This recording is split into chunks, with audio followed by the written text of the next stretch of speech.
Hi, everybody. Hope you guys are excited for another fascinating interview with Lee and Monika.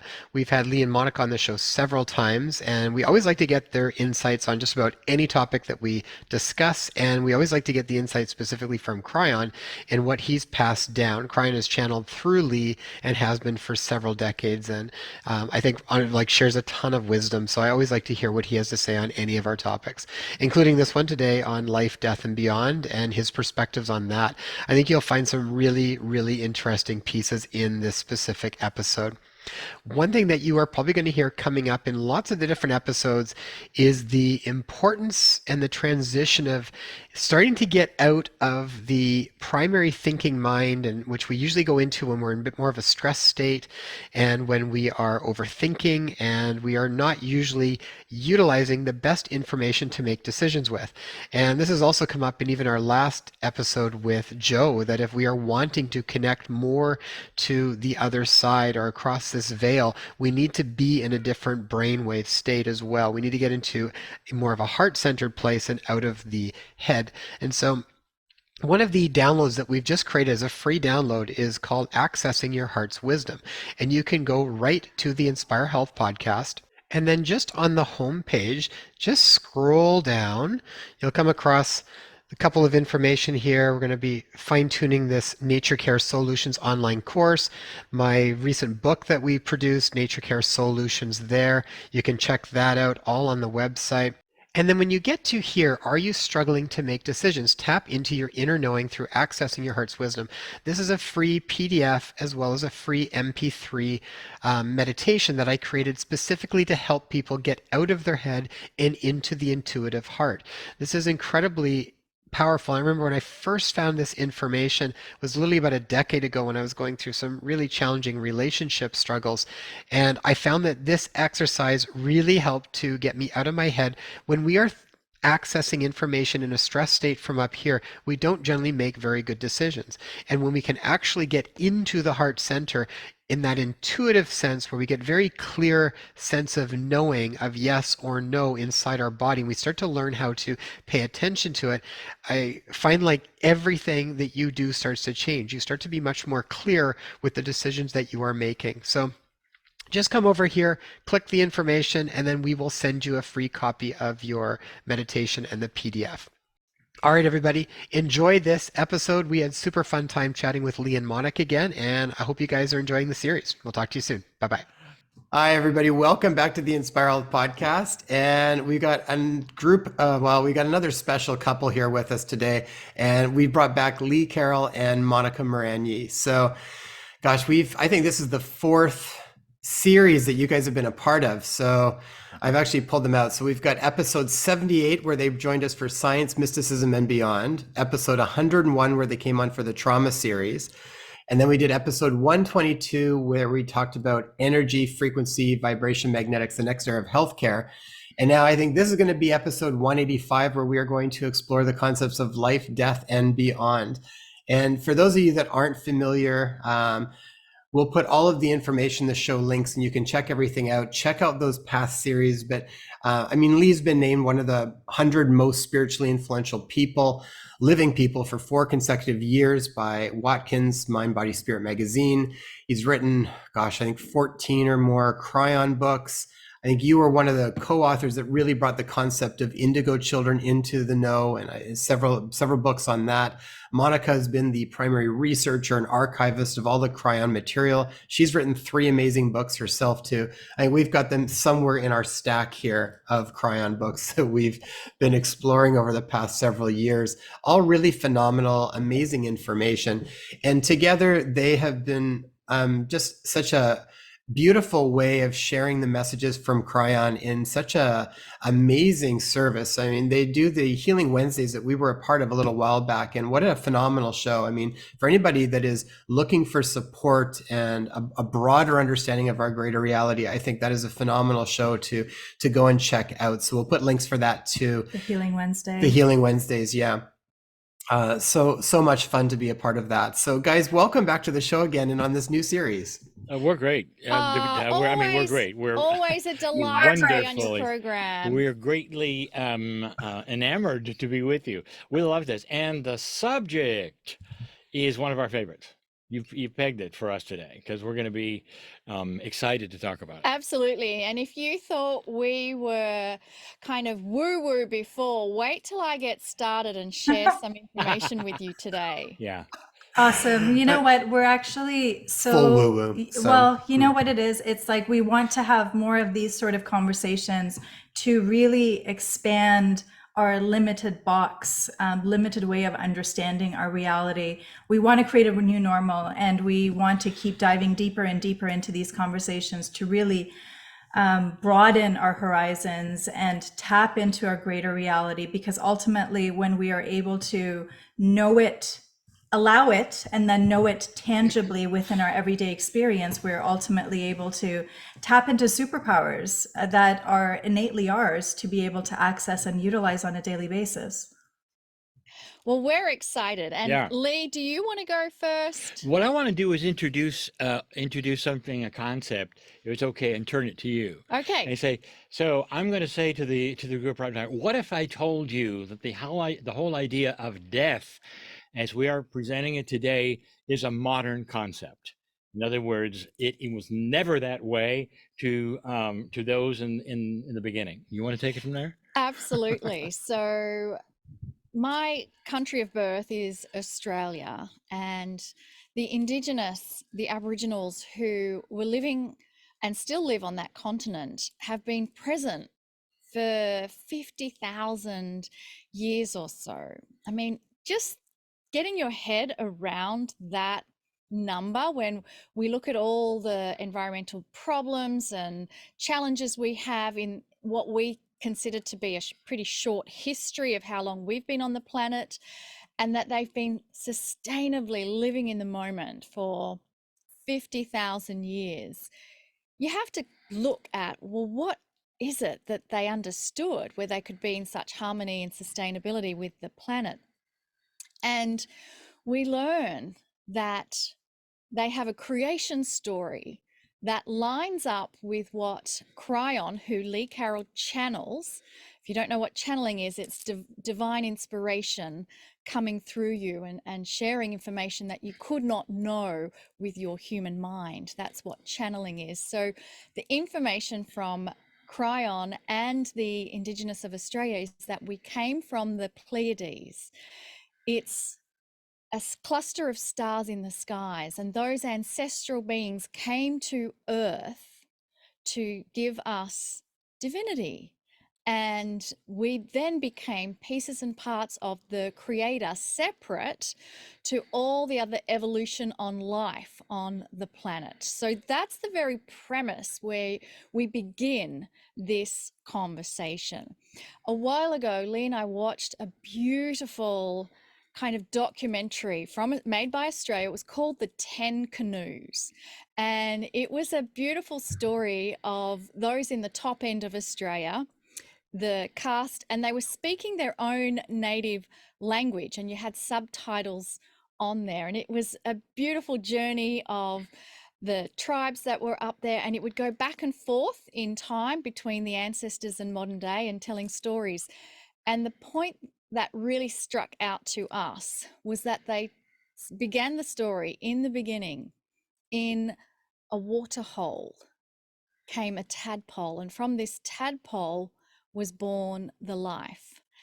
And at the end, when you die, you go back to the same water hole and return to the ancestors, and they look up at the stars. So right away, they are sharing the cycle of life and death and life and death, and it continues. It's not you die and that's it, there's no more.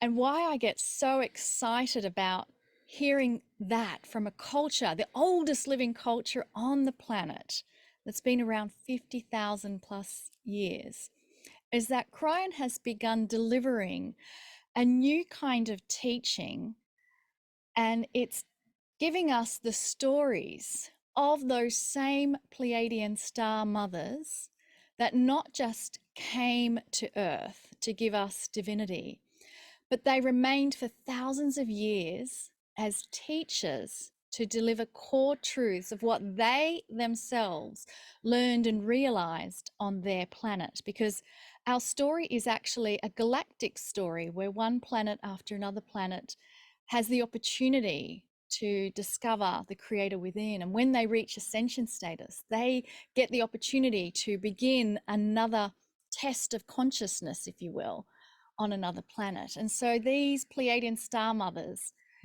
taught humans for thousands of years before then becoming what I call encapsulated consciousness and going into the grids of the earth, so that we as humans, without our star mothers there teaching us, can now, it's like graduating from school. You've had the professors teaching you the whole time, and now it's time to go out into the world and discover and explore for yourself without the influence of a master teacher. And so they are still here in form within the energy of the earth. And again, I look to the Indigenous of Australia. You have in the middle of Australia, Ananu, and they say that the rock of Uluru is so sacred. There are areas you cannot go because of the ones whose names you cannot pronounce still live there.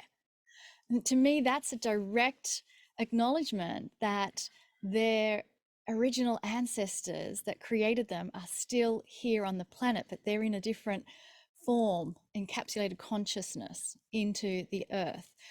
And one of the teachings that was shared about the star mothers is that they had ceremonies where you were birthed in water and you were sung. There was the song that was singing when you were born into the world. And they called this the eternal pool. And the reason it was called the eternal pool is because when someone was passing, they went back to that eternal pool, and the same song was sung as you exited your life. And their teaching was very, very clear. You went home to the real home. Now, how do you teach this concept of going home to be part of the creator, all that is, to children? The best way that they could teach it was to have the children pretend that they were on another star system. And when they came back from that pretend session, they would ask them, well, how can you be in two places at once? Were you there or were you here? And maybe your pretend time there was actually your real home, and here is your temporary home. So right away, we have the star mothers having masterful psychology about conveying very advanced esoteric concepts in simple ways that children can then understand. And so the concept that they were wanting to get across was, number one, there is a creator who knows you and loves you beyond measure. And two, home is where the creator is, and that is where you return to when you are finished on this temporary time on this island. And you can extrapolate island now to be the planet Earth. And so you go return to home and then come back again. And so it's different to coming to Earth again and again. The idea is that you go home again and again, and you just come here for a little while, and that each time you return, you come back in a more advanced form because of the knowledge and wisdom you have learned. So the eternal pool and the birthing and the water and going from there back and home, you can see now why I got so excited when the story in the 10 Canoes talked about a waterhole and the tadpole and being born and born. These were all metaphors for something that was core truth. And so there's such a, I would say, a variance now between what that story was given to what we have today. Isn't that the case? I would like to continue, if that's Yes. okay, and just and tell you there, our history, what Monica is also saying, our ancient history is filled with the idea of reincarnation. The first intuitive thought of an organized religion was Hinduism. And that's the first thing that they brought forward was we reincarnate. This is not a newfangled New Age idea, folks. It's not all that weird. History is packed with it, and it only got changed and then to what we have today recently in world history. I want to bring this right up to today now. If you want to know what we teach and what others teach and what so many of the guests on our program have taught, and that is consciousness is separate from synapse. In other words, your brain is not where consciousness necessarily comes from. And this is not also something that you're going to find just in the New Age idea. Even Plato could not define consciousness. It's because it is our divine part. It is, let me put it this way, as much as we are going to discover about AI, and of course, the first thing that's going to happen with artificial intelligence is robots that talk to us and that carry on conversations and then write songs and all of that. They still are not manufacturing consciousness. They're simply circuits that are smart. And so consciousness is forever.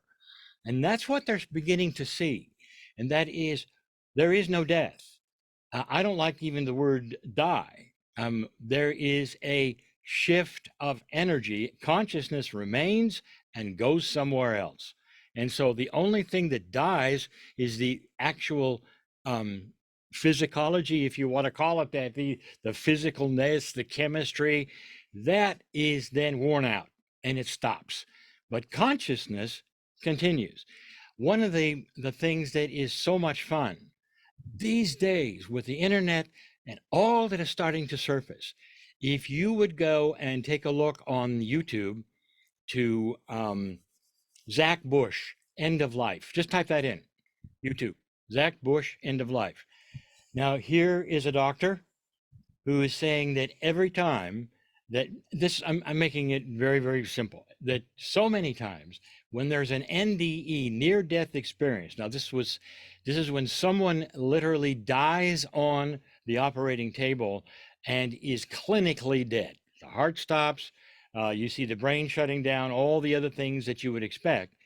And then through whatever process, they bring them back. So heart restarts, blood goes back, oxygenation happens, and the person wakes up. There is something that often happens, more often than not, that person looks at whoever is there when they wake up and says, "Why did you bring me back?" And some of them are angry because they went home. They got a glimpse of real home. They got a glimpse of the peace of the Creator, the part of the soul that's them, that's home, not this temporary place where we come and go. And they were angry because it was so much better than what we have here. So we teach that consciousness continues. Now, we haven't even brought in the idea of, is there a system of coming back? And what is it? How does it work? What's it for? And that's all been part of the Kryon books. It's part of the description. It's a beautiful, benevolent system. It's not a system of reward and punishment. It's not a system where you didn't do well, you come back and try again.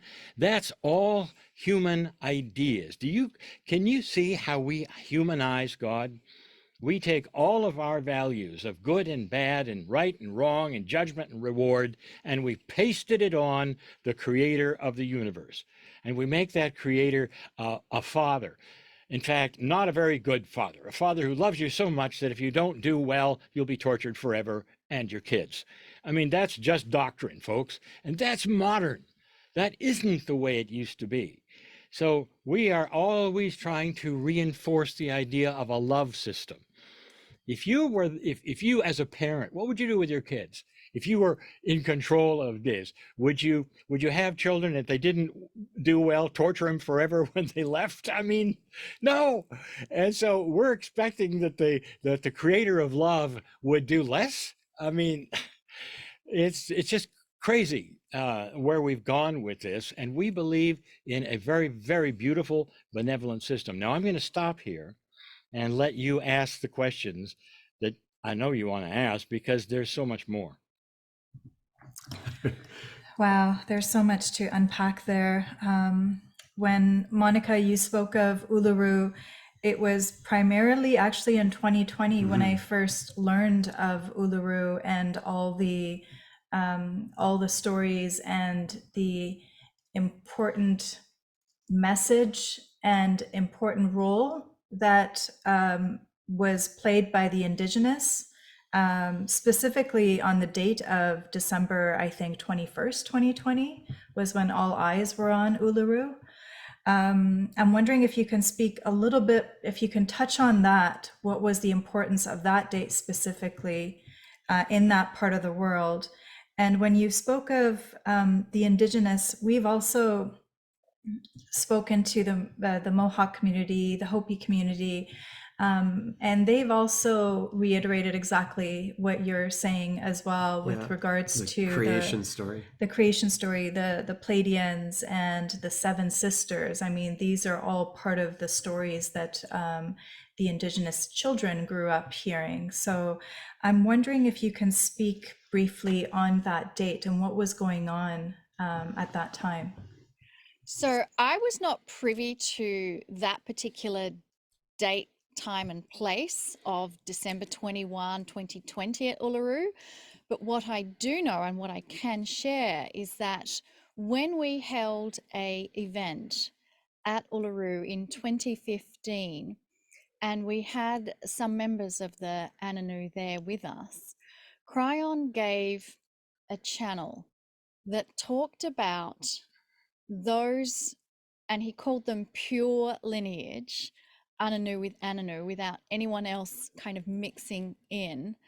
They were what he described as, or she, Kryon is a he, she, it's not really a gender, but we often say Kryon is he because it comes through Lee. So what Kryon described is that the Ananu were one step removed from the Pleiadians, and that they were seers of the earth and had energies that we do not possess.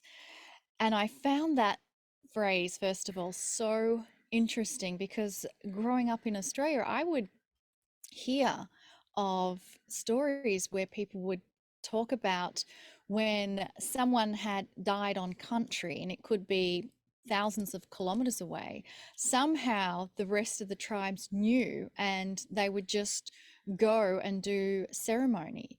And they have this ability also, I had heard, of being able to bilocate. So there was all these kind of interesting, mysterious elements that I was already aware of about the Indigenous. And then Kryon went on to say not just that they were seers of the earth and had energies that, or able to see energies that we are not able to, was that they had a prophecy that was kind of known for them but wouldn't be shared with others, but it lines up with all the other prophecies regarding this 2012 event. And again, the 2012 is in reference to a galactic alignment called the part of the precession of the equinoxes, and it's actually a 36-year event. 36,000.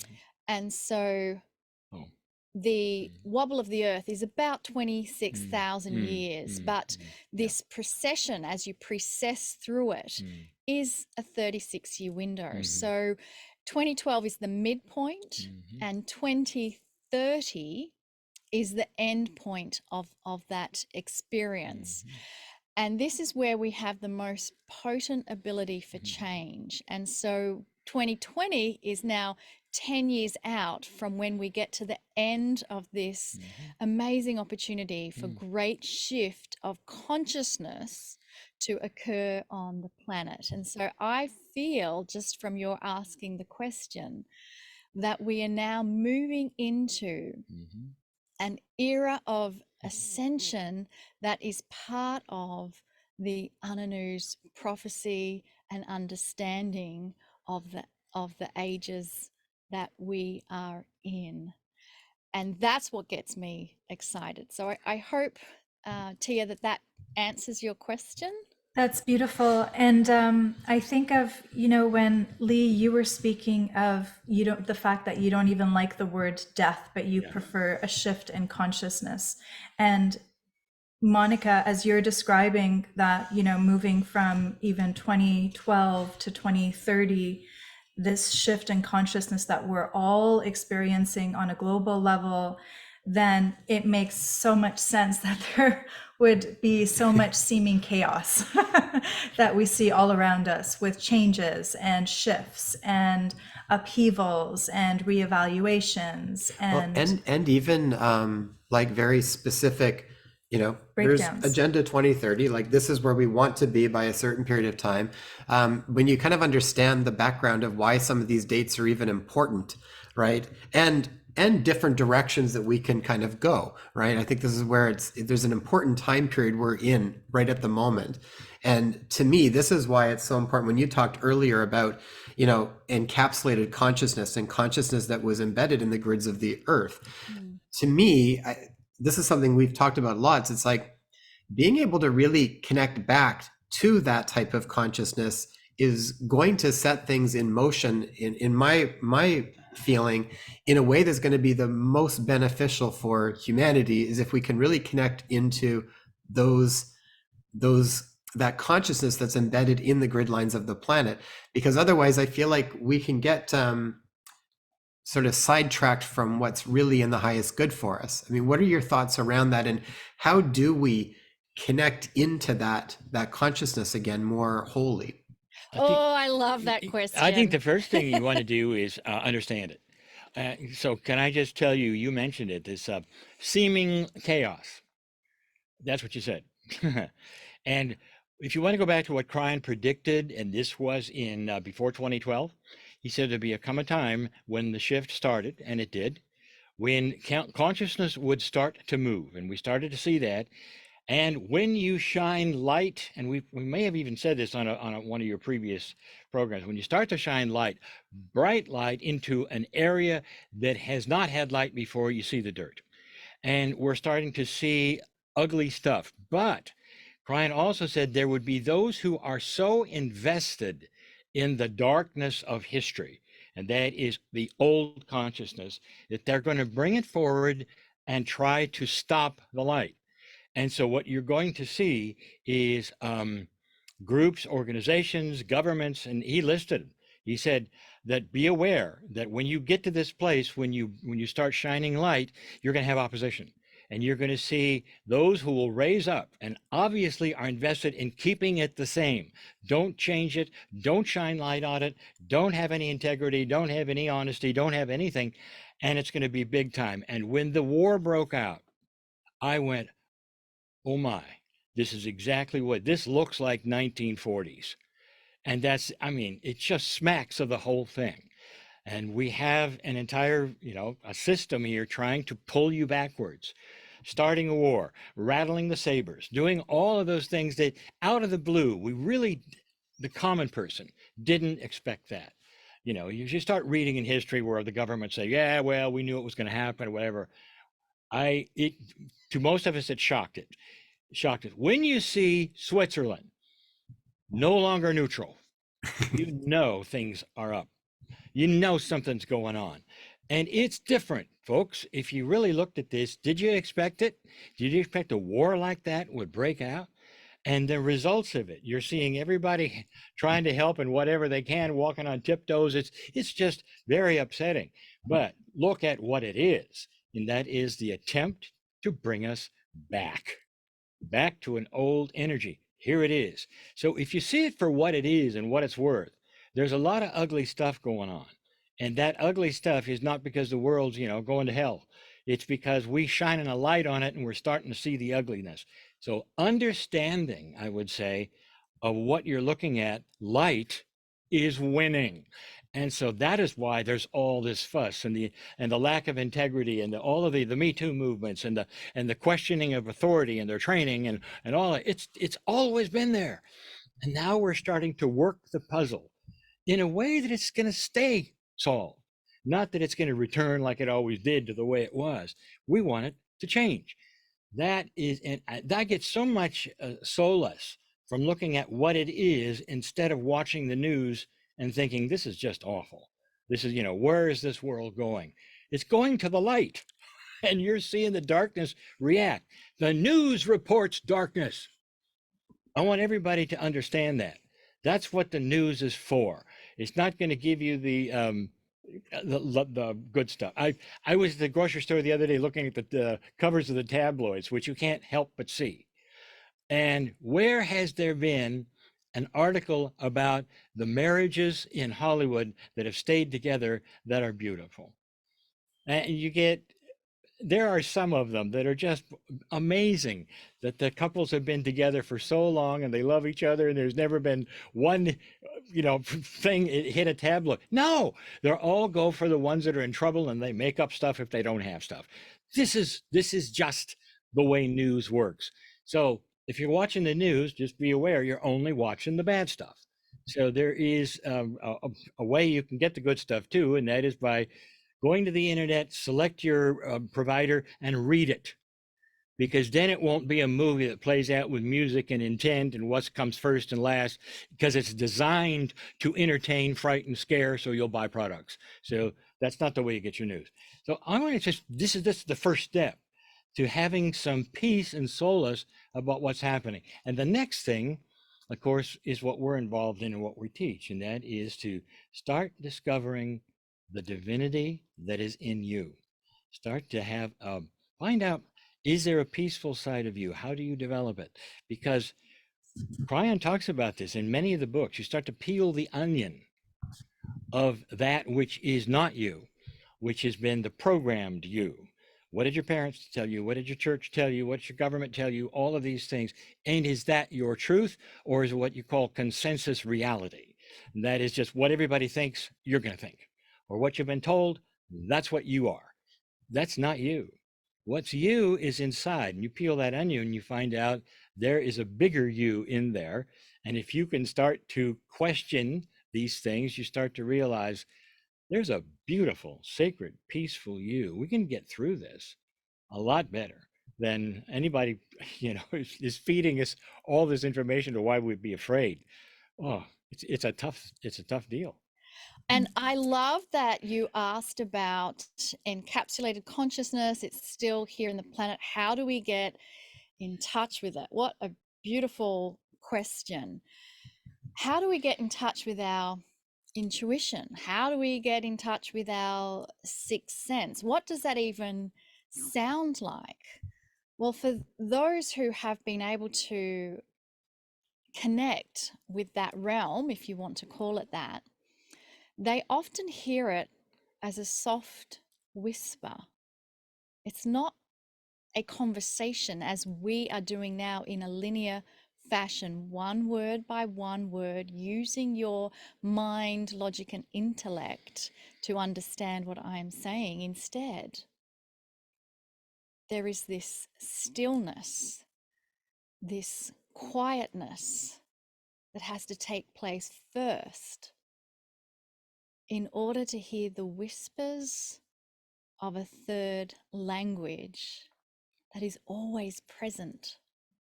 That's part of the beauty of the encapsulated consciousness on the planet, is that it's always present. And the same with divine inspiration from the creator, whatever word you wish to use, the field of potentials that exist for you and your life, which way to go, turn, which job to take, which job not to take, which relationship to stay in. All of those answers are in the field, and it's always there. So it's about being in the stillness to hear the whispers that are there, and not just encapsulated consciousness in the earth. Kryon has told us that there is what is described as the ancestor grid, all the energy and wisdom a knowledge of the ancestors also are imbued into the earth as part of a partnership that we share with our planet Gaia, because Gaia is alive with a sentience, a life force, and it's deeply connected and correlated with us as humans. That is how this system can work. And so the ancestor grid is also there. And again, it's through the quietness and the whispers that we can hear those messages. So hopefully that answers how do we get in touch with it. Yeah, I love that. I think both of those pieces are super important because, I mean, it's why, again, we talk about all of this stuff, because I think when the more you understand it, and then you don't allow the world to engender fear so much within you when you become sort of more aware of all of these things. A couple pieces there. One thing I was listening to a little while ago that really struck too, and I think it's a really important piece, and why I think it directly connects with being able to connect to the spaces that Monika you're talking about. When we do access our own divinity, when we connect into the what I think is ultimately the truth of who we really are, when we start to connect to that, you're not so fearful because you literally are in a different place of consciousness within yourself. And then your focus is not really on trying to change the world. You just change your responses to the world. So, but now you're in a place of consciousness where you will make things real in the world, because you will not allow certain things to happen in a way that does not resonate with that anymore. It's almost like you are now out of resonance and you will be acting in a certain way in the world that is different than maybe you were if you were not in that same place. Your perspective of the world changes. Everything just shifts. So it's sort of this top-down process where it's like, connect first, like get into that stillness, connect first, be from that place, and then that will inform your life and what to do around here. And then you don't have to actually think so much about it and hope you're going to get things right. You're guided in a very different way. We created a meditation just a little while ago. It's a free download. People can go and check it out on inspirehealthpodcast.com. Just go down. It's called Accessing Your Heart's Wisdom. And we did a meditation, and there's a PDF so people can do that, because just like you were saying, when we want to make any decisions, whether it is around if we're in the right job, if we should make a move, if we should be in the same relationship, like any of these big decisions, we usually first get stressed and then we don't actually make very good decisions from that place. So connecting into what you're talking about, I think, is absolutely the first step for everybody. If we can all start to go there, we just show up in the world in a very different way. I would say, question, why do you first get stressed? That is a program. Yeah. If you think about it, Kryon gave some points, and I forgot how many there were, 4 or 5 attributes of mastery. My favorite one is the first one, and it is mastery does not react, mastery observes. And so what if you have a situation that happens and you don't have a reaction, and instead you're observing what really is going on? Somebody comes to you at work or whatever, they're angry, they may call you a name or insult you or something, or in a backhanded way, or right at your face. And what's the first reaction we have? Stress? Yes. Worry? Yes. Anger? Sometimes? Yes. Reaction? Yes. Push back? Sometimes, depending upon, who you are. What if all of that is programmed? That's the way you work for survival. What if instead you didn't react, and instead you're looking at that person saying, obviously they're in trouble, they're having a bad day. And it wasn't about you, because it isn't necessarily about you. So in other words, what you just said is the key. How do you treat life? Is it possible you could find a peace in your heart and a divinity so that you changed the way you react and you change what you say in wisdom instead of survival? And we're really looking at the difference between an old energy and a new. We react the way they do in the movies. We react the way we were told to, or your parents did, instead of what I just described. which would be a much, I would think, wiser situation. And it doesn't hurt you. It doesn't make you weak. We have been in cultures and societies, entire countries, where they ask you not to smile. And that's because if you smile, you're hiding something. In other words, they've grown up distrusting everything, everyone, expecting lies. This is how that's programming, and it changes how they react, what they do, how they fight. you know, so you see it with a whole different lens when you calm down, just like you said, and you start saying, I choose wisdom. I choose the divinity in myself. I'm going to peel that onion, get away from the programming. How does it help me to go into stress in a situation? And it doesn't. It's why is it stressful? It's stressful because you anticipate what it might mean. You paint the picture already of something that didn't happen. And then here comes your heart elevation, the whole routine. What if that didn't have to happen? What if there was such a disengagement in love that something could happen and you are in a mood that says, what can I do to help the situation? How can I help these people, instead of defending yourself? Lee, are we moving towards that level of mastery on a global scale? Like, is that what our world is going to look like, where there will be no stress in the future timeline that we're aligning with, working towards at this time? Not exactly. We all have heard the it's super simple. It's fairy tale stuff. The trumpet will blow and everybody's changed. you know, and this has been the story. It's not that way. We're humans. And so we have different cultures, different societies, we react different ways. But in general, what Kryon has said, be aware, psychologist, that what you have labeled as human nature, that you believe is static and has been forever, is moving off the peg. So humans in general will start reacting differently. And in that reaction or non-reaction, you're going to see more integrity.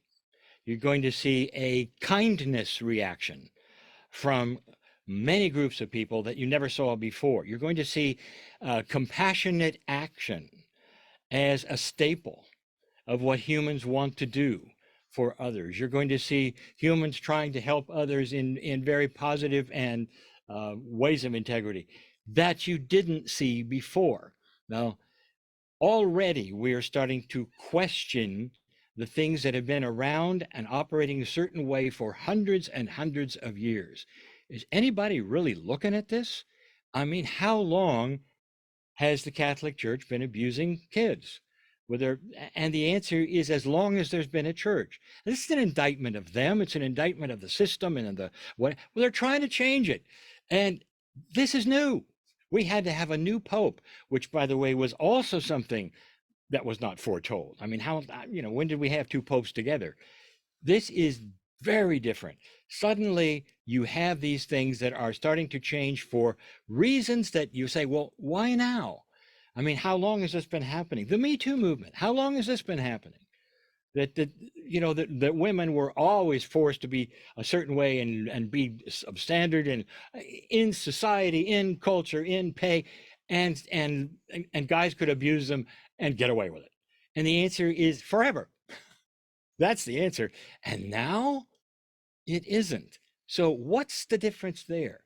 So suddenly you're starting to tick the boxes of what we're going to expect. The next, if it isn't happening already, and it will happen, is government.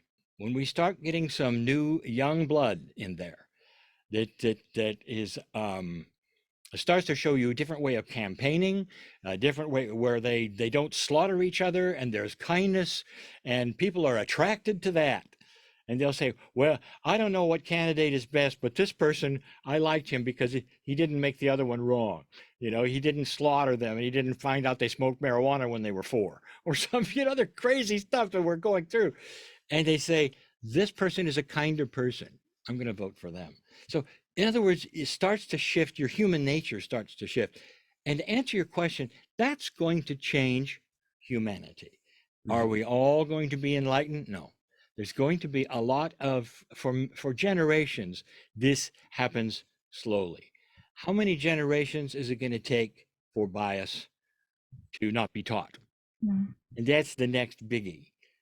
When we were in Israel, one of the things that Kryon talked about on stage in the Habima Theater in Jerusalem, and he said the situation that you have will never get any better unless you stop teaching your children to hate the enemy, and they do from birth. Here's why you shouldn't like them, and they give you the history, their version of the history, and by the time you're 8 or 9, you've got it all in your brain, and it's pretty tough. When you stop that and you have parents who are teaching it differently, there'll be a chance. So it's also in the programming. You see how long it might take, but oh boy, it's starting to shift. What we're missing at the moment is we don't have young leadership yet, but we will. So we're still electing people my age for to run our government, and they are programmed in the old ways. This is coming. Yeah. Mm. Well, I think when you said attracted to, I think that's kind of where the change naturally happens, and it changes the concept where a lot of times I think what happens is it's like we build up more of a fight against things, and most of the time I think what just happens is that if we are no longer resonating with that message, then we naturally just are going to start to bring something else in. So it's through our own responses and our own choices that we will bring about that next era of things. But it all starts with us not wanting it anymore and us not resonating with it. So to me, it's where it always just keeps coming back to, starts with the individual. I remember Dr. David Hawkins saying, don't try to change the world. The world doesn't need you to change it. Focus on yourself. And if anything, start with your own, yourself and your own family. Get that dialed in first, because those are usually the hardest parts. And then it kind of spreads out from that point. They are the hardest parts. Yeah. They're the very hardest parts. Kryon talks about it every Christmas. He makes jokes, even Kryon, I say making jokes, about your reactions when you go home to the dinner table and you have to be with the siblings and the parents or whatever, the relatives that know what you're about and making fun of you as you eat. And they do. And, and he's even given chapter and verse of what you might want to say instead of what you how you react. You don't react. You observe and you say the right thing. So everybody's looking at you. So if you're strange or you're weird or you're one who is believing this, and everybody thinks you're nuts, and you're together with them, and you react differently than they expect, and they call you a name, and you laugh with them, and you tell them, I know you think I'm crazy, but I love you anyway. Thank you for being my brother. And what are you going to say? What are you going to say? So this is the kind of thing that makes the difference. Or they try harder until they just give up. Yeah, they give up. Right. I remember Wayne Dyer doing something around that, I think in his book, The Power of Intention. And he talked about an example of going home to a family dinner, and like the same patterns would always happen. And he really made the intention of not, kind of pictured in a certain way and then really walk through that. And it really did make a big substantial difference.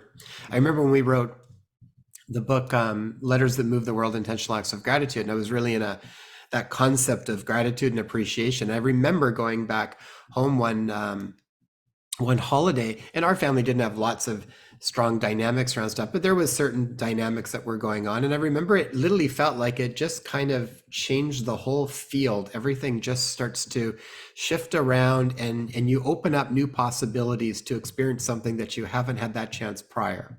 Absolutely. And I love the stories of those who've experienced a NDE, near death experience. They get a touch of home, and there's nothing there but absolute love. And recognizing that everyone's soul here on the planet now is a part of you and your soul. And so when they come back, their lens, their perception lens of what they're seeing and viewing has completely shifted, recognizing this is just a temporary experience and we all go home to this beautiful love source. And that's why I love, again, the information coming from Kryon and the Pleiadian star mothers were teaching that when we pass, there was an actual concept they taught, which was called passing with joy. And the reason was because we pass between these dimensions or worlds, or however you want to describe it, we pass between them with joy because there is so much love there. And so for you, when you really recognize that this is just temporary and who's that person that annoys you the most? Well, there was an agreement made at a soul level so that you could provide a love test for each other.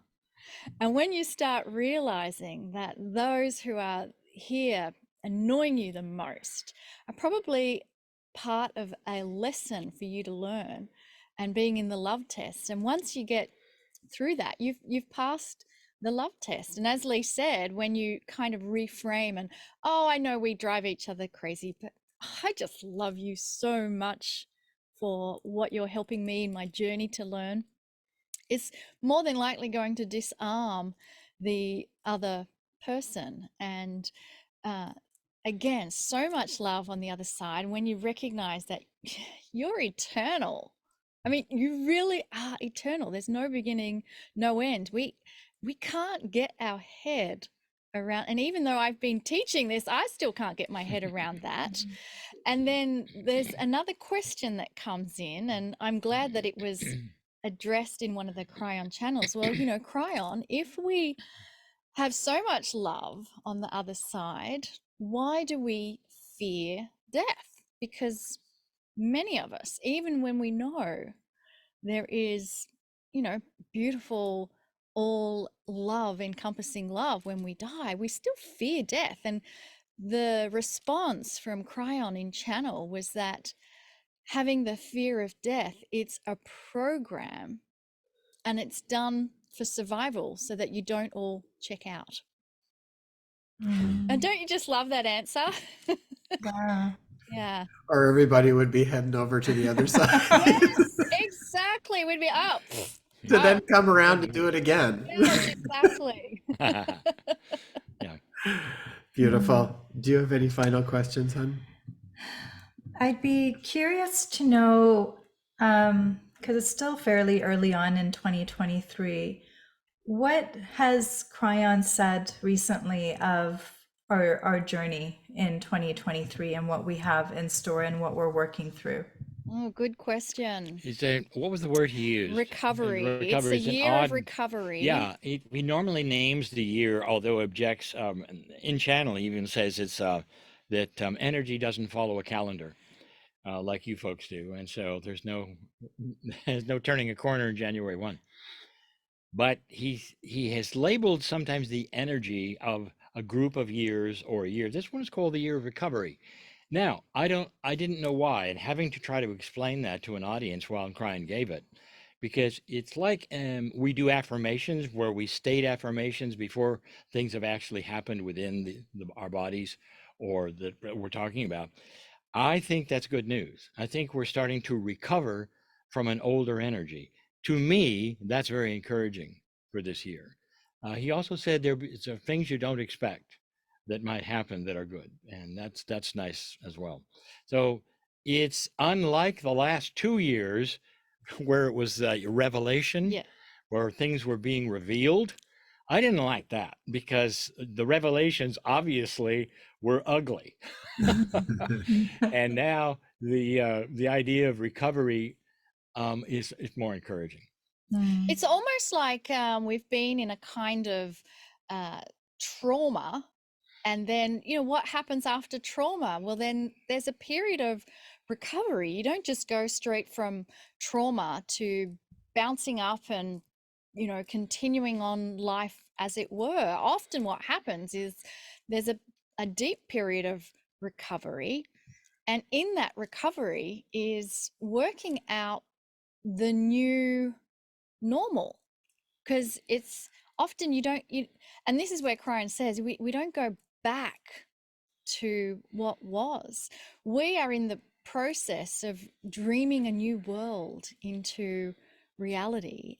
And this is the part where it's really exciting, because Kryon says that for years and years, picture this, you've been for those who know about records, you would put a diamond tipped needle onto a record and it would follow the record around on a track.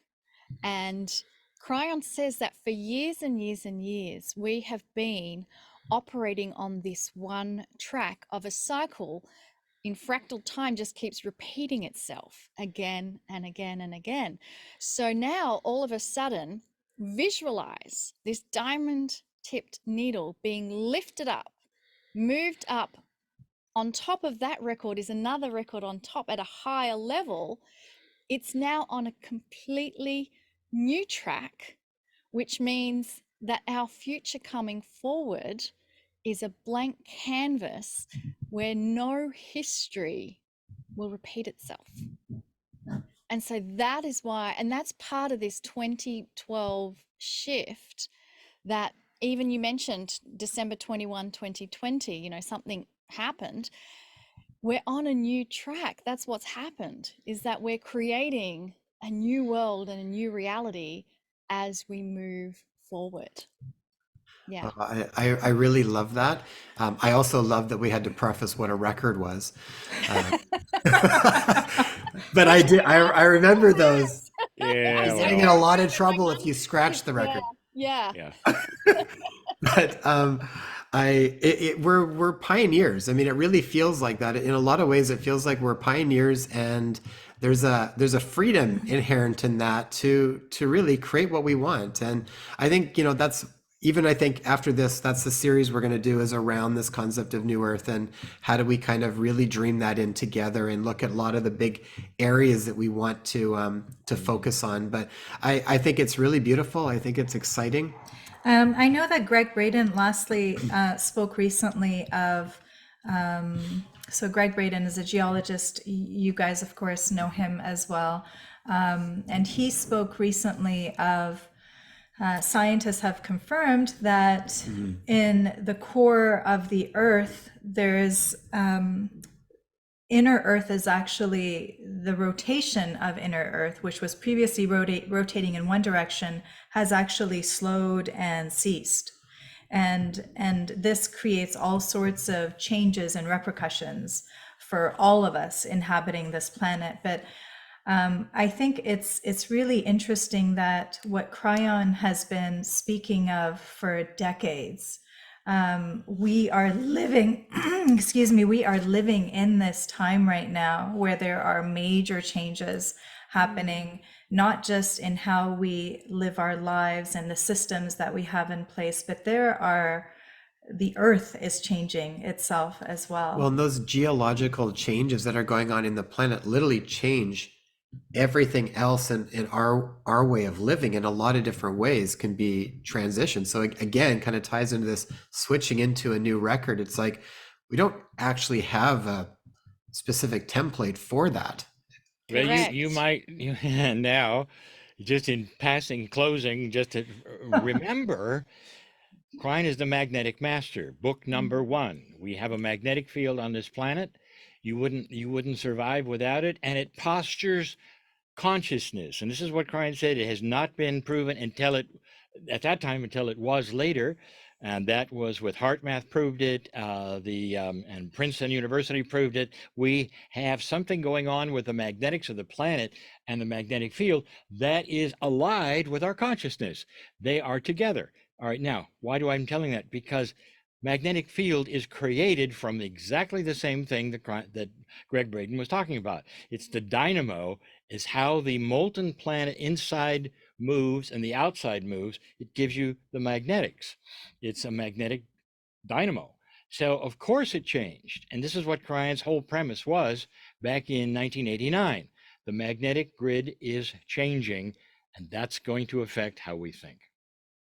And what if this posturing is to give us advanced information or to give us that push into an evolution of consciousness that we need, because just by making the decision on our own might not be enough. There is assistance required to push us into this next evolution of consciousness. And we haven't even touched on the fact that we are moving into areas of the galaxy that we haven't experienced before.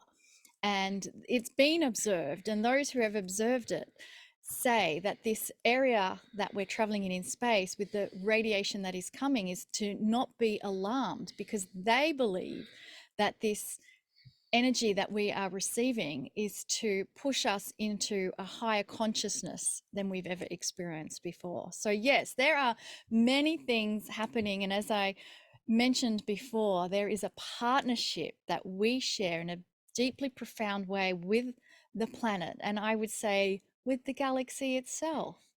We're not isolated. I think there's going to be a new study in science called the physics of consciousness. You look up Dieter Brouwers in German, mathematician. He's the one who said, "Look, we're heading for stuff in space that we've never seen before, and it's going to affect our magnetic grid."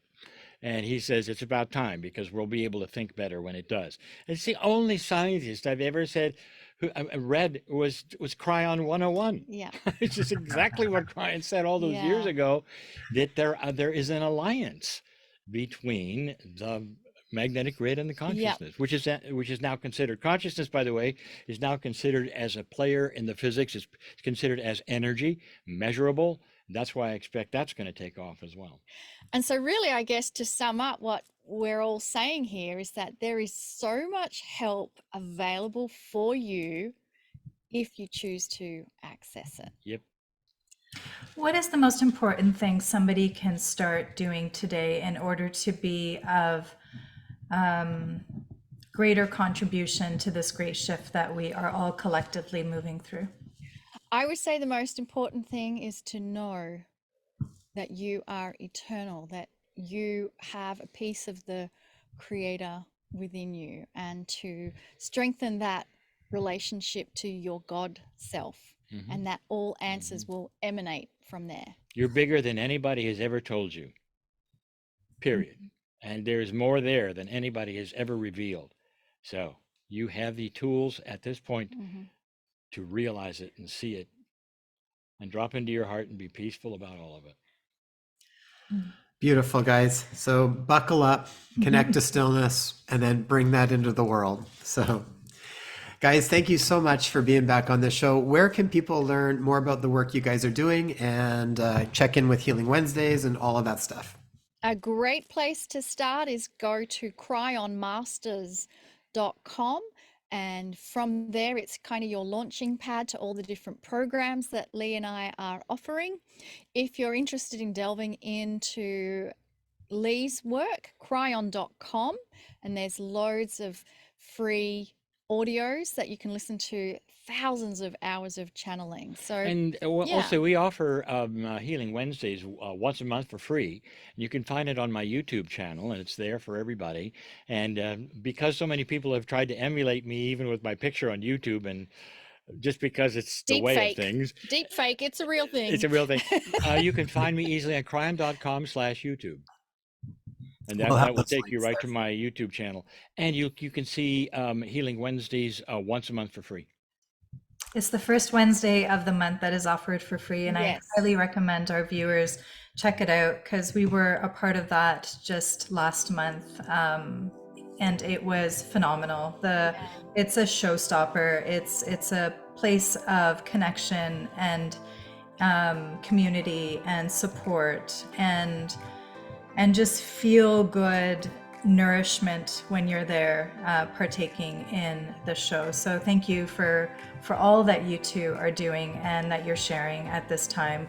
Thank you. Blessings to you. And we hope to also have you be a part of creating New Earth, our next series as well. How exciting. Yay. Thank you. Thank you both. It's been an absolute delight being with you. All right, you two. Much love.